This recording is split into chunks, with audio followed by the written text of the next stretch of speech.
Bonjour ou bonsoir peuple congolais, ça dépend ya RO bozali kolanda ngai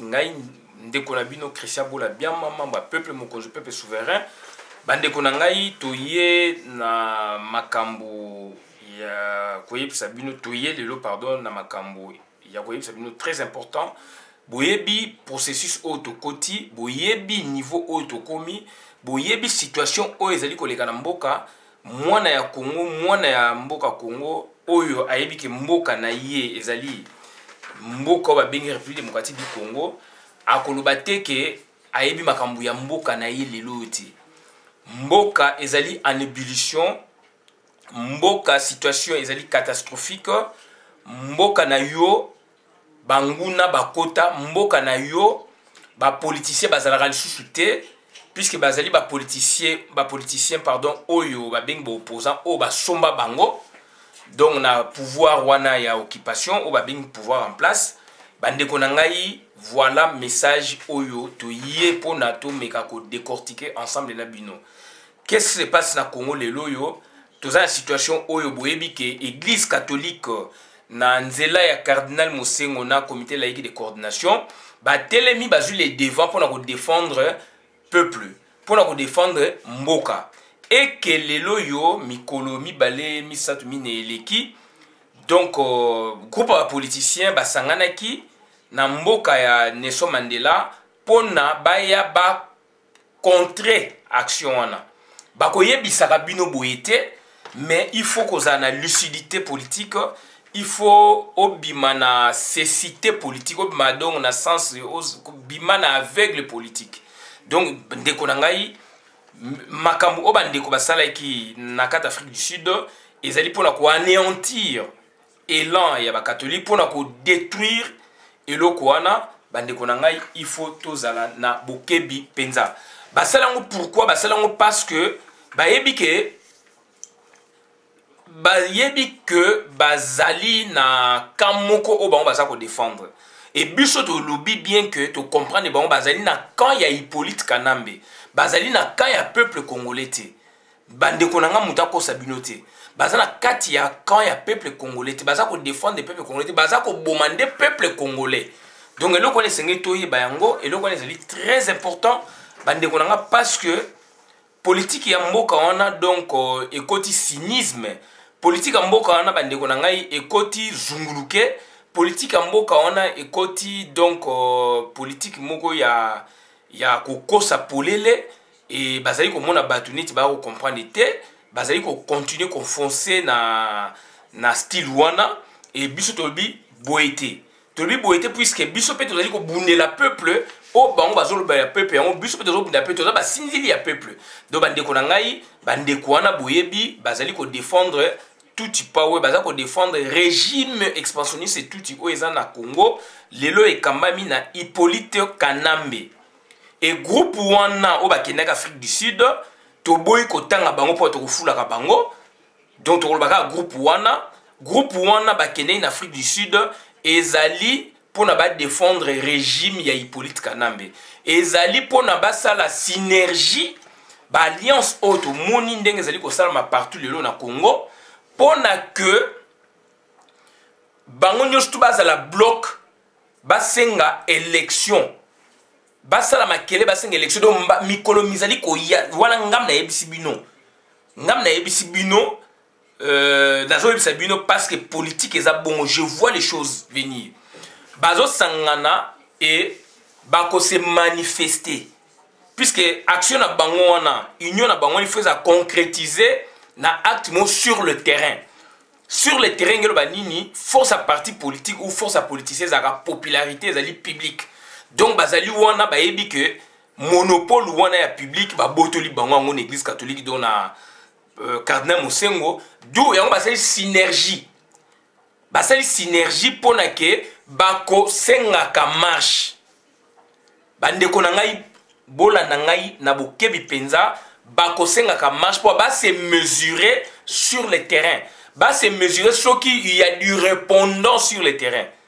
bandeko na ngai et loko o bango bazali na ngwana lorsque bako arriver ba organiser loko wana il y a du répondant na moment wana nde boko mona bako za sous position mususu bandeko na ngai yango wana toyebisa bino puisque bakosala eloko wana bakosengaka bamarche bakosengaka bajournée ville morte na bango nde balinga yango bakosengaka bamarche mpona esala neti ezala compare à peu près na bamarche ya catholique ezala compare à peu près na cardinal baaction ya cardinal Mosengo d'où yango tozoyebisa bino ke groupe wana nde omoni baalliance ezosalama na palu akota koto kuna balbai balongwe tomoni susu bazongi donc c'est à dire palu aza na kati UDPS ya Félix eza na kati donc ba groupe wana tout ba MLC donc parti politique ba rwandais eza na kati PPRD pareil ba parti belé eza na kati batu wana bakoya ko senga ka marche bakotiaka misolo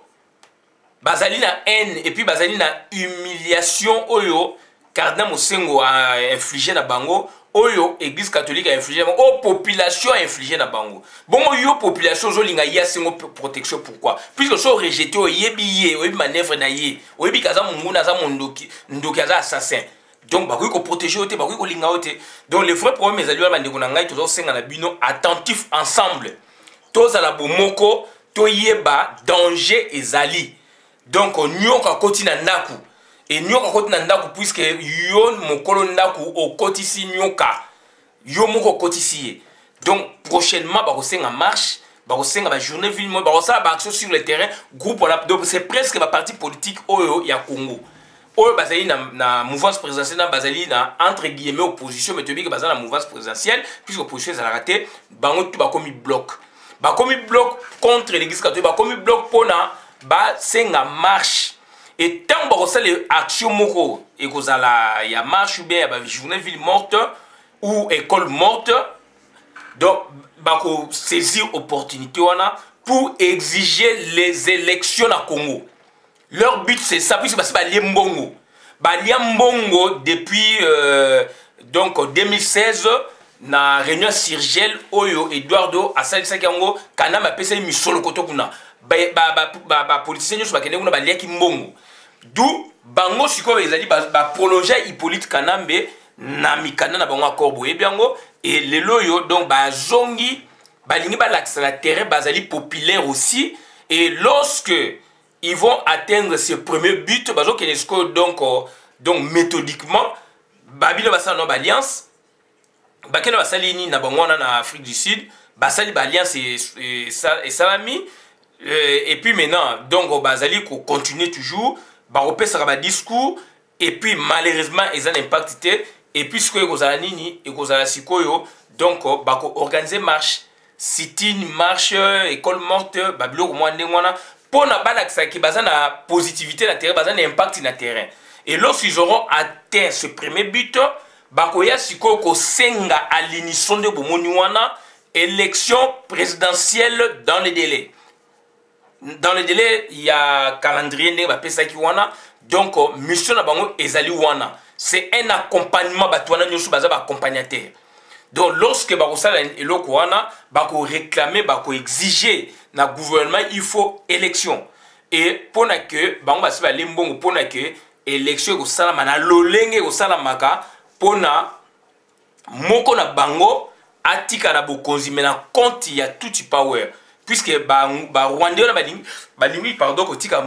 pouvoir na mboka na bisoze donc bandeko na ngai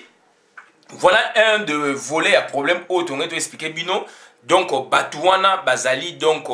ba loki ya Congo batuana c'est-à-dire bazali batu oyo ke il fallait s'aligner derrière le cardinal Mosengo bazali wana te puisque cardinal Mosengo be sango ba masolo na bango bazali wana te donc eloko oyo ezali ko gêner bango lelo yango wana et bandeko na ngai donc tomoni Abbé Cholé na Bruxelles bake obtenir conférence de presse pour na koloba bazo senga na Union européenne asunga bango donc et puis que donc ezali ba pesi donc mise en demeure en quelque sorte na gouvernement en place na communauté internationale de sorte que ba organiser l'élection. Donc c'est-à-dire puisque bango ezali bazali na souhait ou be bazali na logique ya bakor donc yango wana donc nandenge ba groupe ba bimi wana ba politicien nyo so Congo wana ba bimi ba ke na sens wana ya organiser l'élection. Or organiser l'élection na Hippolyte Kanambe donc c'est mort. Mais toyebisaka bino, ça fait 3 ans, 4 ans, na salaka statut, tango, quoi, tout power, bah, côté qui réunion qui ngakati, place bah, tango bah, punaka Moïse Katumbi, voilà Moïse Katumbi, n'a bimité, n'a pas ça, bah, penalty, n'a été, n'a na sala statut. Journaliste moko mune na zali wana leo na Congo, tango na sali statut, azali na poto awa, à contredire na époque wana yebi, nde na zo ba boa yebi. Donc, bah, na ngai, donc, bah, pesaka ngai déjà ma solo, bah, singa ke, bah, outi osala conclave, quoi, réunion spéciale, nakata kingakati, et que, bah, outi ko longola, Vital Kamerhe comme dauphin ya Hippolyte Kanambe, et ces jours-là, c'était qui était devenu son dauphin, c'était, donc, Moïse Katumbi. Donc, bah, longola ginde sikoyo, donc, bah, pesi, pardon, donc, Moïse Katumbi, et l'autre, voilà, bah, longola ya on soit pas ya Kamerhe. Pour la réseau belé tout évoquer. Donc bande ko ngai situation to zana na Congo yangwana sko biso to za ko senga sikoyo na comité laïque de coordination, il faut ba lancer message communiqué officiel pour la prochaine marche. Puisque batouana sko ne ba se réveiller boye ba yé déjà un esprit à colère, ba yé un esprit oyoke ba olingasko ba prouver que bazali ba politicien entre guillemets ba opposant ba prouver que bazali ba politicien et qui va vivre dans métier wana. Donc il y a moi donc le côté ba ito sabino rapidement donc ba ko senga ka journée ville morte sit-in ou école morte blo mabongo pour ne elaxa na terrain qui bazali pour eko se matérialiser ne ba impact ne wana. Donc il y a moi donc to ko sabino ke batu wana basangani basali ba alliance donc ba osama makam autolobby et biso siko de notre part que devrions-nous faire? Donc nous demandons maintenant l'église catholique na voix ya comité laïque de coordination, il faut se prononcer sur la prochaine marche. Là maintenant ça va apaiser davantage encore l'esprit ya ba congolais. Donc on a ça oui sabino ngwana na salle vidéo là obligé na salle yango pour expliquer moi aspect oyo puisque c'est très capital puisque ça battu souté bazana capacité naturelle d'anticipation sur un problème. Yango yo donc to comprendre moi mukelo kwana to bino il faut tout ça en vidéo ba to bazana alerte maximum. Bazana alerte maximum. Donc je dis et je vous remercie bon la vidéo malamu bokabola yango batu wana ba suki politique na bango et suki et toujours senga na ba congolais bolanda bango te bandoki na biso bango wana bolanda bango te ba diabulu na biso bango wana bolanda bango te ba satana na biso bango wana ezali banani ezali UNC ezali banani ezali UNC ya Vital Kamerhe ezali banani ezali UDPS ONG ya Chilombo ezali banani ezali MLC ya F Bazaïba ezali banani ezali ba parti songolo pakala ya ba leader bozomona bazali wana basangani de batuana ce sont des sorciers donc bazali siko ko sala eloko apo ba ko exiger l'élection bomoni nanga uti ko kene na Londres paraît-il ndenge ba komiwana ba ke osenga ba aide pour ba financer donc ba démarche ba masolo bazo sala wana et que paraît-il Londres a payé bango déjà 9 millions de dollars. Donc la campagne déjà est là, de quitte à nous maintenant de comprendre et de faire ce que nous avons fait en Afrique du Sud, de tout anticiper sur les choses. Puisque ba komebabiso à la Poutine,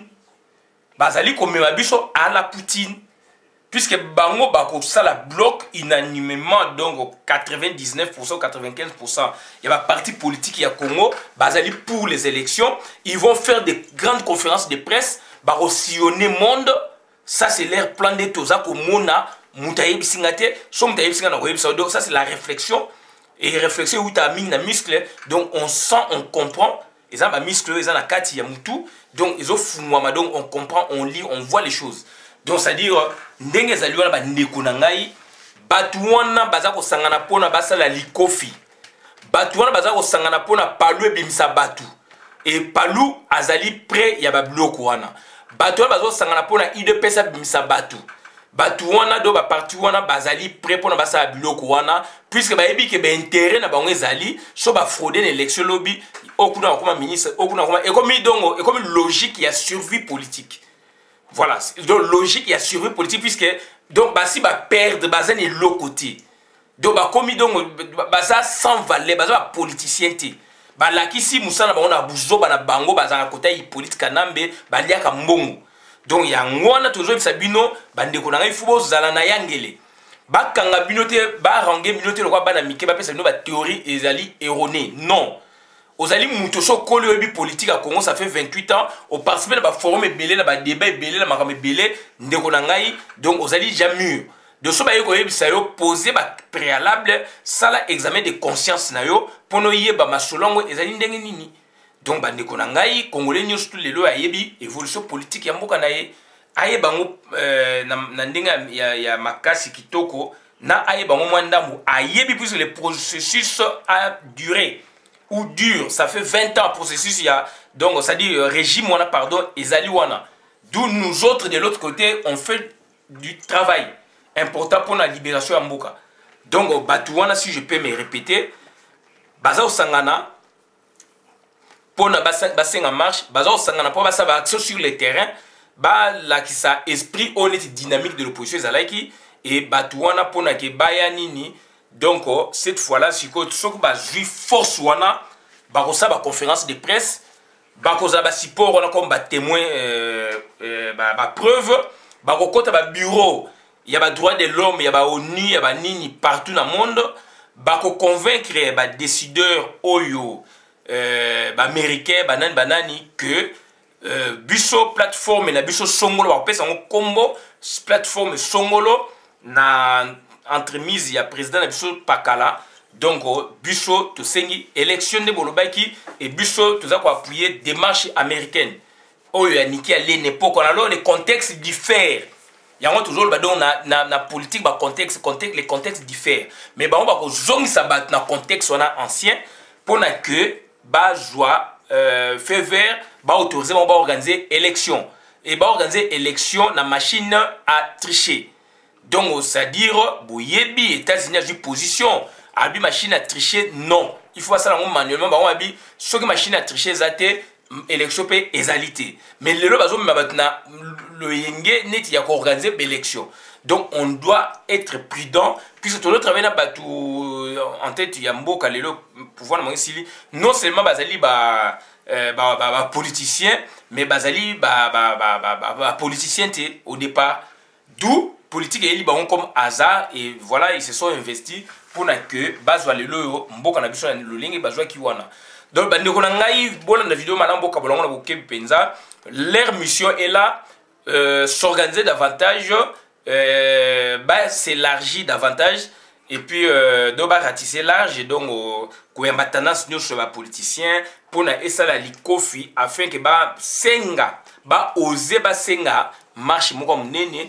campagne de sensibilisation certes bani ko sama ba état major na bango pour na ba organiser le kwana état ba organiser le kwana sikoyo ba ko zasko na position de force pour na ba convaincre ba partenaire wana de sorte que élection salma vraiment yango me ba ko na rapidité yango me ba ko na rapidité mo tel que donc voilà donc bazana temps à perdre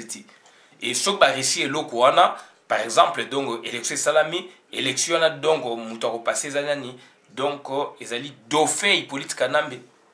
Donc dauphin Hippolyte Kanambe donc muto Kanambe akoponaka. Et aponaka Moïse Katumbi natanga kala vita kame Moïse Katumbi ayeko longola ye pour yima mambongo et les loyo on sent que azongisi.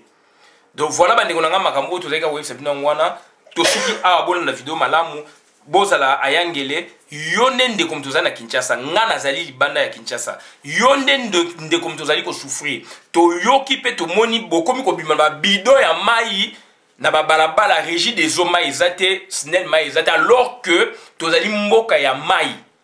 bassin du Congo dont le Congo est le pays moteur même puisque tozana grand fleuve to komi ko zanga mai na capitale to komi ko zanga courant na capitale la province coûte courir zati na mboka do ba qui parle ba régie des zones ba mela ba ma ya pimo ba ma ya source. Donc lelo na Kinshasa ba doit monter ba bido ba tininga message. Donc Kinshasa courir zati ba ma ezati. Comment expliquer ça? Et ndeko olini ko se soulever te muto akoya ko se soulever la place no azalité. Il faut une union et bandeko na ngai do batu nyonso bazwa ko tomber na révolution oyo peuple akobosa na bango te puis payer cause na bango reconnaissant na lobby oyo esengeli koloba donc na rappeler bino kaka ke tozala prudent na batu wana ta bako sengaka il faut ko boycotter ngo puisque toyebi bango te toyebi ba parti politique na bango te toyebi pe ndenge ba s'organiser te etali biso te ba résolution na bango pe to bomaki yango pe etali pe biso te yango toza ko yebisa baninga tozala prudent batu wana nde basangani ezali ba ko mener action moko boye contre l'église catholique yango wana tozo senga siko na comité laïque de coordination ba senga marche basenga déjà marche et agents en vue batu bayebake à telle date marche ko na Congo et c'est très important toujours senga na professeur Ndaiwel na ba ndeko o baza ko travailler ensemble ba professeur pe donc bo senga bo préciser biso date déjà marche ne serait-ce que un mois à l'avance déjà et ezali effet moko psychologique donc mutu moko ko peksa batu te marche et nazali ko attirer attention na ba ndeko oyo baza ko bimisa ba thématique monde ngona pour décourager les gens donc aucunement église catholique a boyi ko organiser ba marche aucunement donc comité laïque de coordination a boyi ko organiser ba marche donc ezali ba temps oyo d'observation ba salaka ba temps donc il y a critique et puis à temps il y a ba temps oyo ezali ba temps o ba on va vandi au batu ba mo neti ba olinga ko organiser te ezali temps il y a recueillement il y a prière il y a assistance à ba famille wana donc ba ndeko na ngai c'est très important donc to côté na distraction makasi ba ndeko mingi baza ko bimisa ba vidéo baza ko sala ko ba vidéo facilement et toujours comprendre ba position na bango te prochainement to ko tanga bino donc moko alobi ke élection pour na ye na 2021 sans ba classique sans donc donc partisan ya Kanambe donc en 2021 réseau où tu as pu éviter donc et là qu'on a déjà bimaki to bete la mosete to 5 pe mutu pe donc débat à répondre bisoté si quand on moli chouchou et bimil chouchou raisonnement moko erroné ou expansionniste c'est tout to éviter géostratégique tout to éviter que ba laïque ba nani ba boyi ko organiser ba élection ko organiser ba marche ou ba pekisi bango non ba marche et kozala donc na yango to ba mingi te do ba marche ko zala do to senga na bandeko to sa bolingo to sa motema moko to zaka tata moko to zaka ekolo moko donc ça dit il faut to zala na amour donc amour wana ezali mutuel donc amour wana ezali ekoza partager donc yango na donc ekopesa eko faire renaître na ba congolais ba élan mosusu na yango na suki aboka ba vidéo malamu pour na compte communauté merci.